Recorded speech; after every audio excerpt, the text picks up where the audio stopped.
Fala, bebedores do suco de cevada, bem-vindos a mais um episódio do Dr. Cerveja. Hoje a gente vai falar do começo ao fim de uma fermentação sob pressão no Fermizila. Então a gente vai começar com a captura da levedura, com a sanitização ali dos potes, etc. Depois com a diluição, vamos entrar com isso no mosto. Depois a gente vai fermentar a fermentação inteira sob pressão, descanso de acetil, etc. E depois a gente vai apresentar o copo cheio da nossa cerveja. Uma German Pils é a segunda geração da nossa German Pils e você pode acompanhar agora aí no canal do Dr. Cerveja. Vamos lá!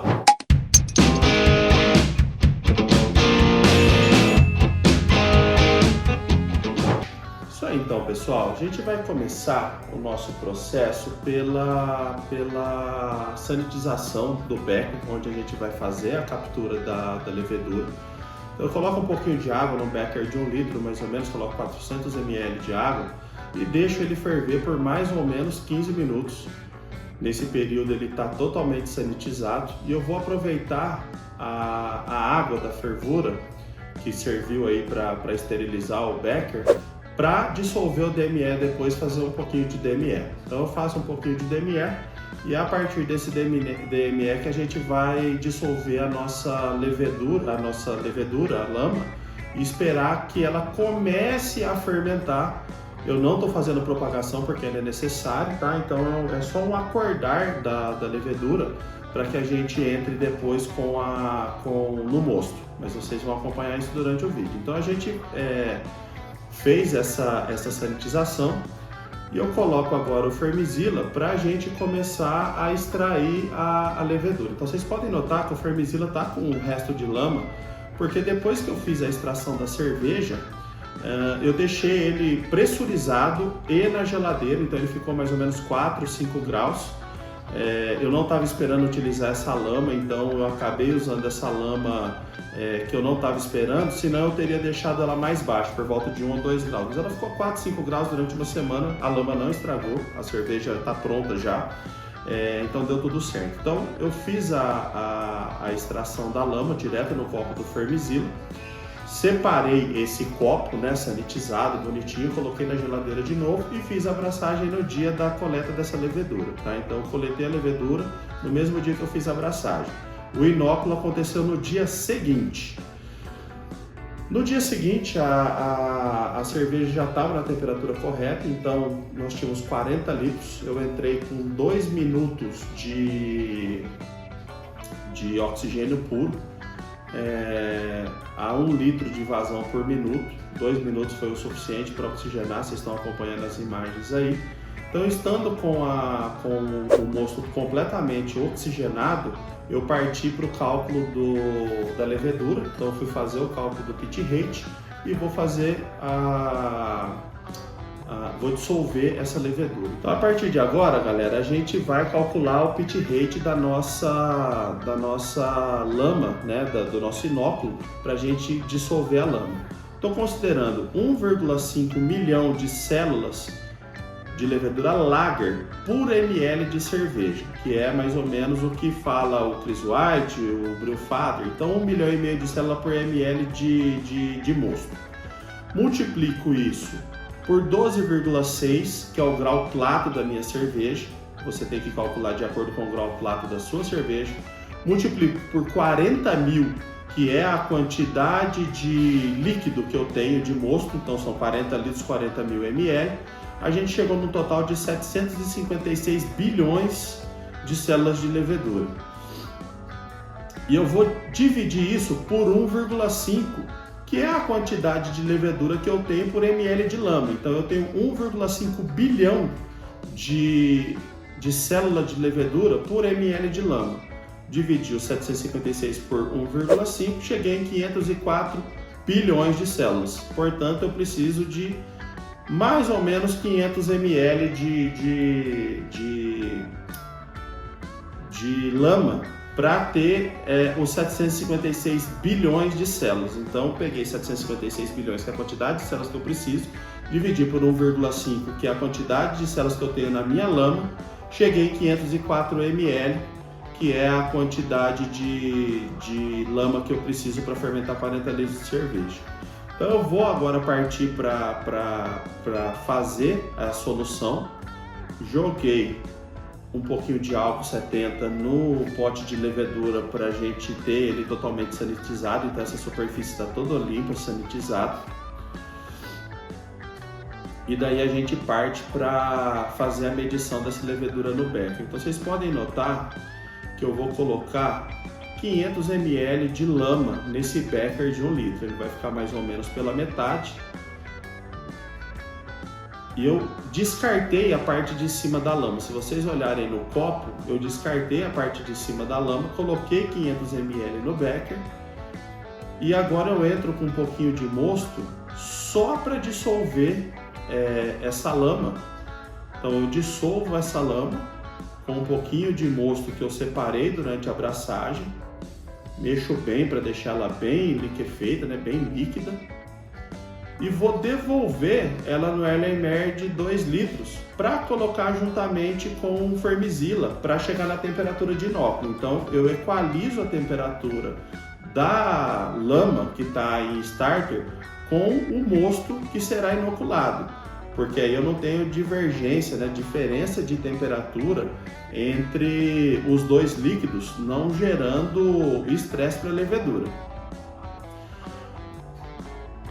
Sanitizo novamente o becker, o Erlenmeyer, para colocar ele na geladeira, dou uma misturadinha para homogeneizar tudo e coloco ele na geladeira para ele chegar nessa temperatura. Isso acontece por volta de 24 horas. Depois de 24 horas eu faço o inóculo dessa levedura no meu mosto que já está oxigenado. Então eu oxigenei esse mosto com O2 100%, vocês viram aí, e faço o inóculo para começar a fermentação. No momento que eu faço o inóculo, essa levedura ela já está ativa. Então eu já faço a purga do oxigênio, porque o oxigênio que eu preciso ele já está diluído no líquido. E já entro com a pressurização do Fermizila. Então eu começo a fermentar desde o primeiro dia já sob pressão. Muita gente diz, mas Alexandre, você fermenta a sua pressão desde o primeiro dia, vai ficar sulfuroso, vai ficar com off flavor de enxofre, vai ficar sulfuroso a cerveja. Galera, não fica pelo seguinte, primeiro que o enxofre ele é extremamente volátil. Então o arrasto de CO2 que tem durante a fermentação, ele vai levar esse CO2, esse enxofre embora. E não se esqueça que o nosso fermentador não está trancado, ele está com a exploding valve setada para 700 gramas. Então passou de 700 gramas, vai ser liberado. Então esse enxofre vai sair, ele não vai ficar na cerveja. Se você está fermentando sua pressão desde o primeiro dia e está com off flavor, não é enxofre, é algum outro problema, mas não é enxofre de fermentação. Podem ter certeza disso, porque eu faço isso há centenas de meses e nunca tive problema de enxofre na minha cerveja. A minha fermentação lager é extremamente limpa e eu faço todas da mesma forma. Então setei lá, entrei com o CO2, setei a exploding valve para 700 gramas e eu vou começar a fermentar a 12 graus, 48 horas a 12 graus. Depois eu vou a 13 ou 14 graus, depende de como está a temperatura aqui na cidade, etc. Se eu vou conseguir manter a fermentação mais próxima aí dos 13 graus, senão eu solto ela a 14, entre 1 e 2 graus, com essa pressão não vai fazer diferença nenhuma. Podem setar aí a 14 graus na geladeira que vocês não terão problemas, tá? Deixo ela por mais 5 dias a 14 graus e depois eu solto essa temperatura. Geralmente com 7 dias ela já está com a fermentação completa, então essa fermentação já acabou. E eu mando ela a 21 graus para fazer o descanso de diacetil. Ela demora alguns dias para fazer o descanso de acetil, demora alguns dias para chegar na temperatura do descanso e depois que é feito o descanso, por 3 dias, eu entro com 1,5 kg de pressão e faço a primeira purga da levedura. Aqui é legal ter bastante atenção, então eu mantenho 2 dias a 12 graus, mando a 14 graus por mais 5 dias e depois eu solto a temperatura para chegar até 21 graus. Chegou em 21 graus, ela vai começar o descanso de diacetil. Na lager, esse descanso pode demorar um pouco mais porque a levedura ela é um pouco mais lenta e está sob pressão. Então você pode ter precursores aí do diacetil ainda acontecendo, então você precisa esperar isso converter tudo para o diacetil sair. Por isso que eu mantenho 3 dias. E nesse momento, quando chega nos 21 graus, eu aumento a pressão para 1,5 kg. 1,5 kg durante 3 dias a 21 graus. O diacetil está feito, tira um pouquinho para fazer o teste forçado. Eu não meço a densidade, porque eu sei que a densidade vai bater.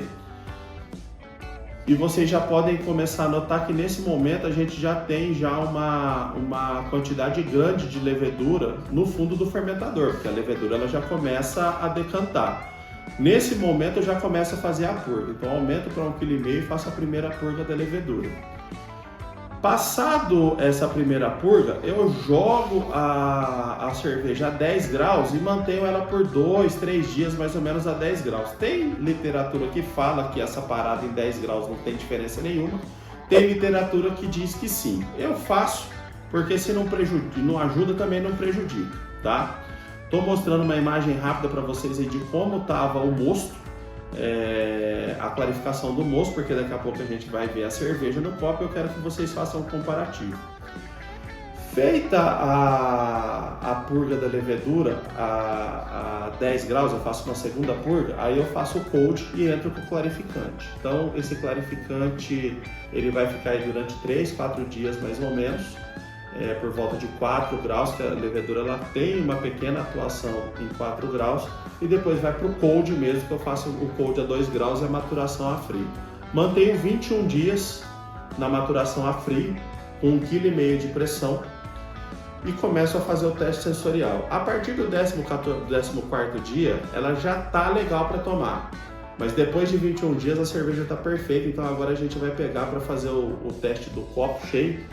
Eu espero que tenha ficado claro aí o que a gente explicou. Tem imagens explicando. Qualquer dúvida vocês podem me perguntar, mas a gente tem um outro episódio falando de fermentação sob pressão, tá aqui em cima. E eu expliquei o passo a passo de como fermentar sob pressão no Fermizilo. Então, vamos testar a cerveja agora para ver o que aconteceu. O nosso último episódio foi o episódio 113. Nós mostramos a nossa recravadeira de lata. Então, nada mais justo do que a gente mostrar uma cerveja enlatada por nós aqui na cozinha. Vamos pro teste de gás. A cerveja está bem carbonatadinha.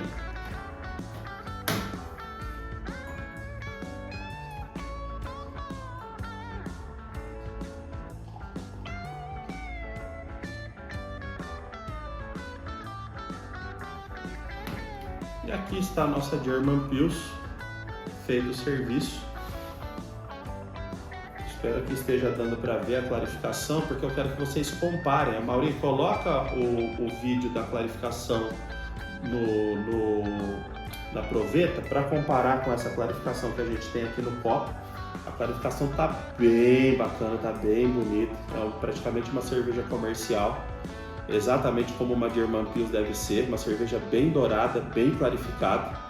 A espuma dela é bem densa e bem branca, que é o que o BJCP pede.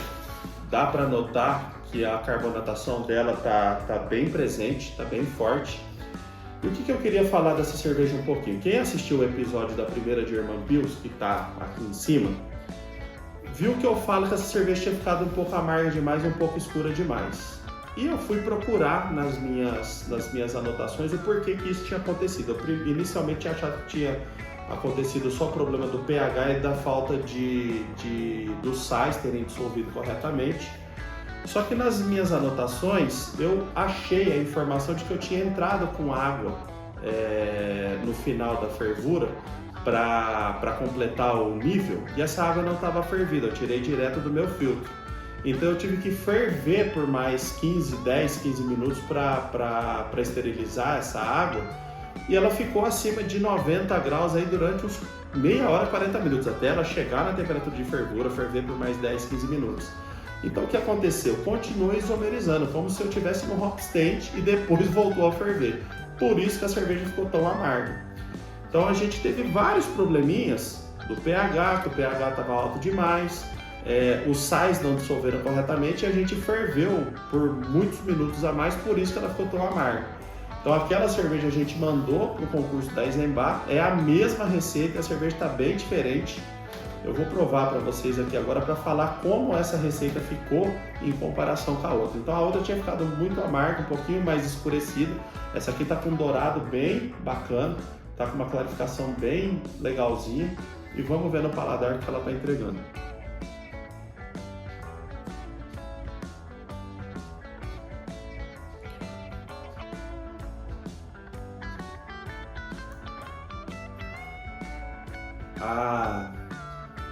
O amargor tá bem suave.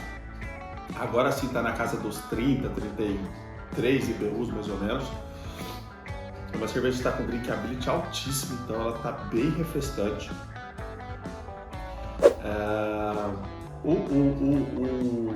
A composição dos lúpulos trouxeram um baixo frutado que vem um cítrico no retrogosto bem gostoso. Então assim, foi uma composição de lúpulos bem legal. Eu achei que ficou bem interessante. Eu não vou mudar essa receita aqui, eu acho que ela tá dentro do que eu esperava. É uma receita com baixo amargor, então para quem não gosta de cerveja amarga ou está iniciando no mundo artesanal, é uma cerveja bacana. E agora o maltado está um pouco mais evidente, porque como a gente abaixou o amargor, o maltado tendeu a aparecer mais. Então ela está um pouco mais maltada, deixando ela mais dentro do estilo. Embora a outra não esteja fora do estilo, essa daqui está com uma proeminência de maltado mais gostoso, que deixou a cerveja mais agradável. Então, essa é a nossa German Pils 2. A gente falou da fermentação sob pressão do começo ao fim do Fermizilo. Espero que tenha ficado claro que a gente tenha ensinado para vocês aqui hoje, tenha compartilhado nosso conhecimento. E a gente volta em breve aí com outras novidades. Beleza, galera? Não se esqueçam de curtir nossos vídeos, se inscrever no canal, apertar o sininho para ficar por dentro das notificações. Em breve a gente volta. Grande abraço, até a próxima. Tchau, tchau!